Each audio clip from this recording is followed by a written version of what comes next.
Shri Kalabhairavashtakam, recitation for practicing and memorizing.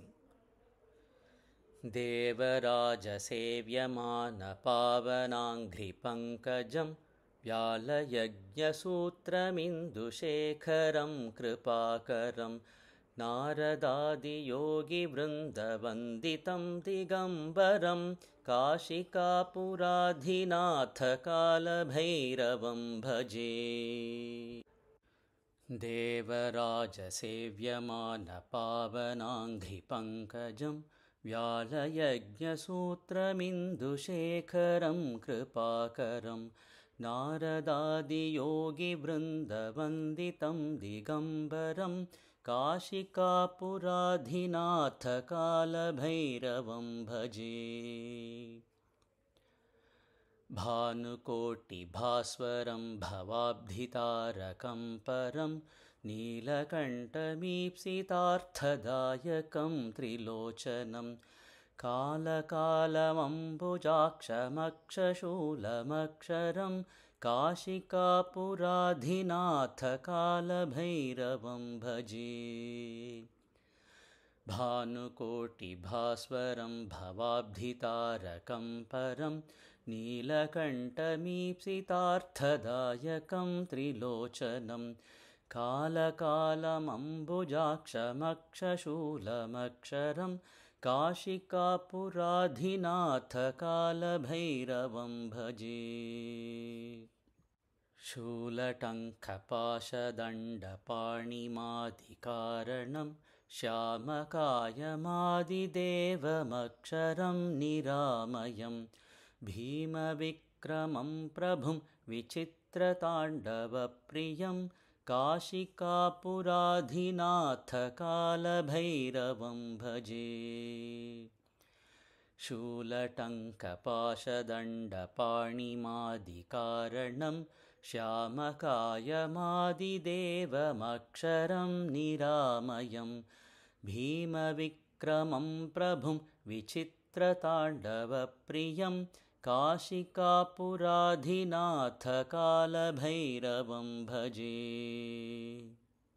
भुक्तिमुक्तिदायकं प्रशस्तचारुविग्रहं भक्तवत्सलं स्थिरं समस्तलोकविग्रहं विनिक्पणन्मनोज्ञहेमकिङ्किणीलसत्कटिं काशिकापुराधिनाथकालभैरवं भजे।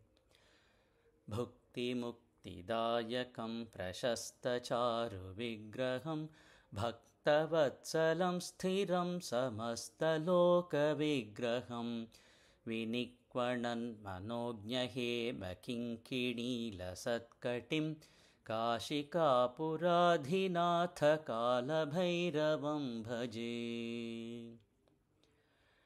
धर्मसेतुपालकं त्वधर्ममार्गनाशकं कर्मपाशमोचकं सुशर्मदायकं विभुं स्वर्णवर्णकेशपाशशोभिताङ्गमण्डलं काशिकापुराधिनाथकालभैरवं भजे। धर्मसेतुपालकं त्वधर्ममार्गनाशकं कर्मपाशमोचकं सुशर्मदायकं विभुं स्वर्णवर्णकेशपाशशोभिताङ्गमण्डलं काशिकापुराधिनाथकालभैरवं भजे।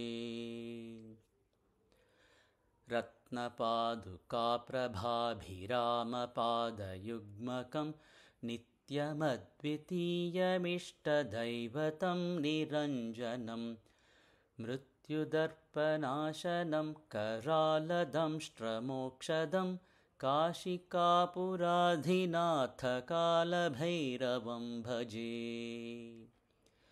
रत्नपादुकाप्रभाभिरामपादयुग्मकं नित्यमद्वितीयमिष्टदैवतं निरञ्जनं मृत्युदर्पनाशनं करालदंष्ट्रमोक्षदं काशिकापुराधिनाथकालभैरवं भजे। अट्टहासभिन्नपद्मजाण्डकोशसन्ततिं दृष्टिपातनष्टपापजालमुग्रशासनम् अष्टसिद्धिदायकं कपालमालिकाधरं काशिकापुराधिनाथकालभैरवं भजे। अट्टहासभिन्नपद्मजाण्डकोशसन्ततिं दृष्टिपातनष्टपापजालमुग्रशासनम् अष्टसिद्धिदायकं कपालमालिकाधरं काशिकापुराधिनाथकालभैरवं भजे। भूतसङ्घनायकं विशालकीर्तिदायकं काशीवासिलोकपुण्यपापशोधकं विभुं नीतिमार्गकोविदं पुरातनं जगत्पतिं काशिकापुराधिनाथकालभैरवं भजे।